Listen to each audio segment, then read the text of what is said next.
Hello, welcome back to Leith Central, and in this update we'll just take a look at some wagons I've been working on and also some storage boxes I've got and what I've got planned for the model room because there's been some things moving around. So let's go and take a look.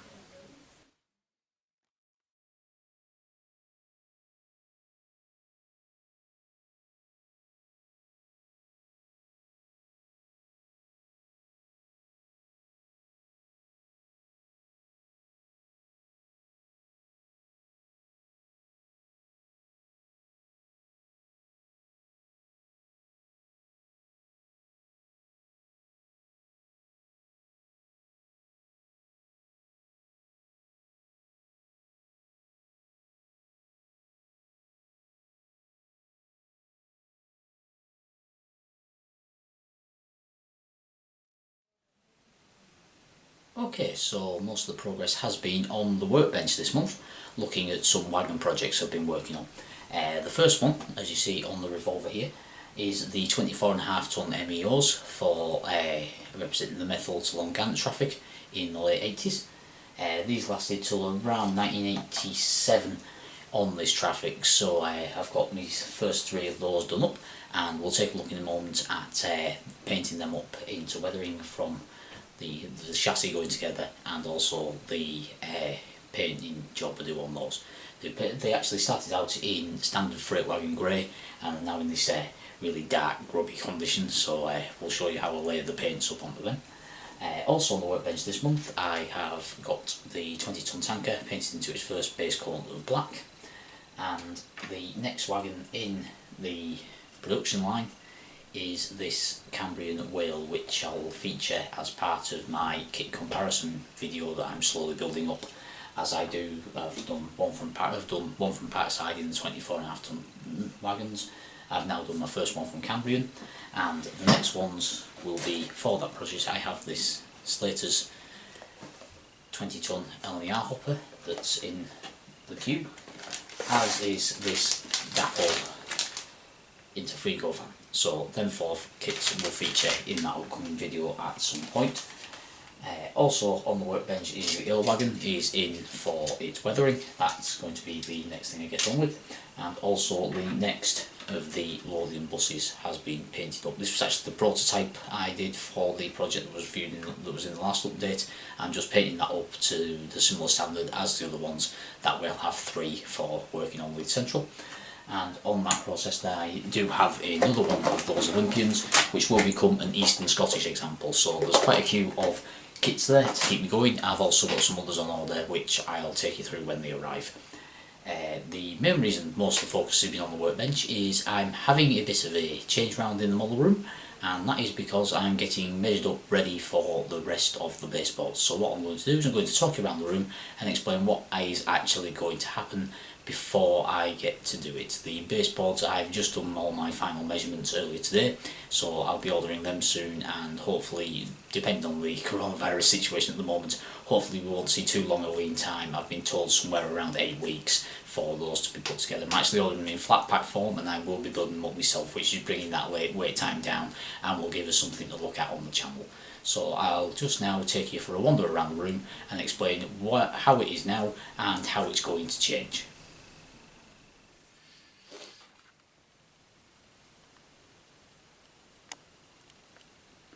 Okay, so this is the Leith Central board you all know fairly well by now from the other updates. This board will be moving backwards towards that wall there into that corner, and all the boards are coming down to below the window, which I'll show you when I get to. The storage boxes under there, this one here will be going onto its side under the board for storing boxes in, and the other one that's supporting the other end at the moment, this one here, will be going out into another corner with that chest of drawers, which I'll explain when I get round to where they're going. So this board will be coming down and moving. This board will be coming downwards to 70mm off the floor, 70 centimeters off the floor, and moving that way. There will then be another board 120 centimeters by 60 joined up with this one in this corner. That'll bring it up to that wall. That will give me a 3-meter run on that side, and there will be then a 3/4 radius curve off platform 1 and 2 to run underneath the window here on a 45mm wide board, 45 centimeter sorry, wide board. and then down this side will be a 180cm long fiddle yard. The desks, the workbench and the computer desk will move out and be in an L shape here in the corner of the desks, in the corner of the boards, and that way I can do my work, and also I can base the control layout off the desks as well. So everything can be done and controlled from the desk, and that way if I wanted to go to DCC and computer control, my computer's handy where I could wire it in if I wanted to. These, what I've also done is sorted out my equipment stores, which are now all in that unit line on its side there, which is about 20cm below the board height, which will be about level with the windowsill, because as this is a fire door, a fire window, I wanted to keep it nice and accessible and nice and safe, so there'll be nothing coming up there, there'll be no back scene on this part to allow some natural light onto the layout. Moving around, a recent arrival has been this desk tidy. That's from Amazon, the trusty Amazon, only about £8 I think, and that's made of strong wire mesh, and that supports my tools nicely, and that's tidied my desk up no end. Then moving around into the corner, if you ignore the TV box, that is where the chest of drawers will move to. As you can see, there's the other one that's going to be laid on its side there. That's also going to move and be under the boards.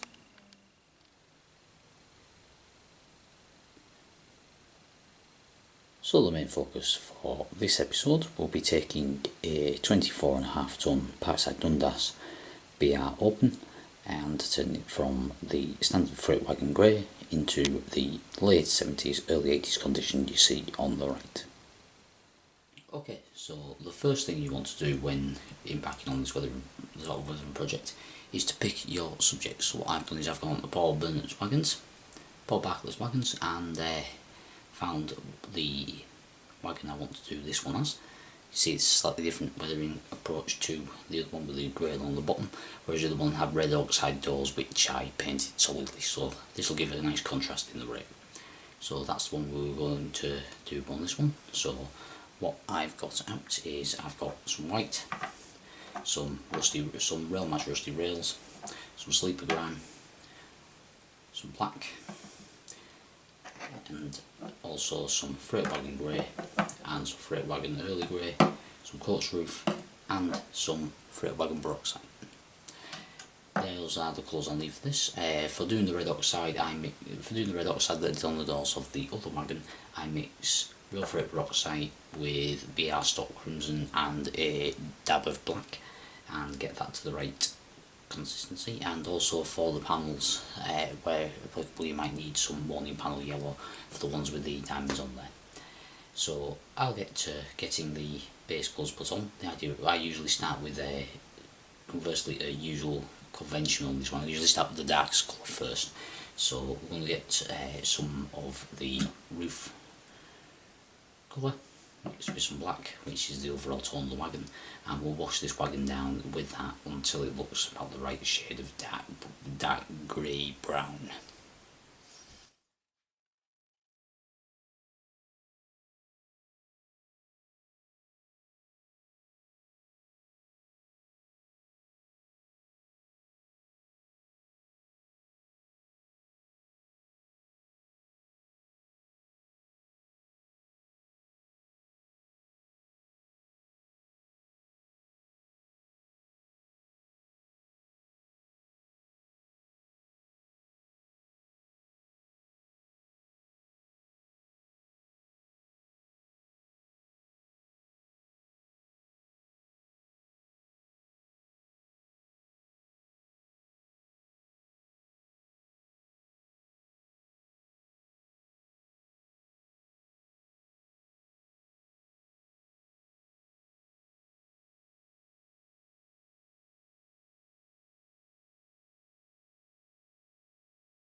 Okay, so that's the 24.5 tonne wagons back on the layout, and as you can see, the other addition I've made is I've fitted down these railings to the bus station, and I've also fitted some bollards across the station front.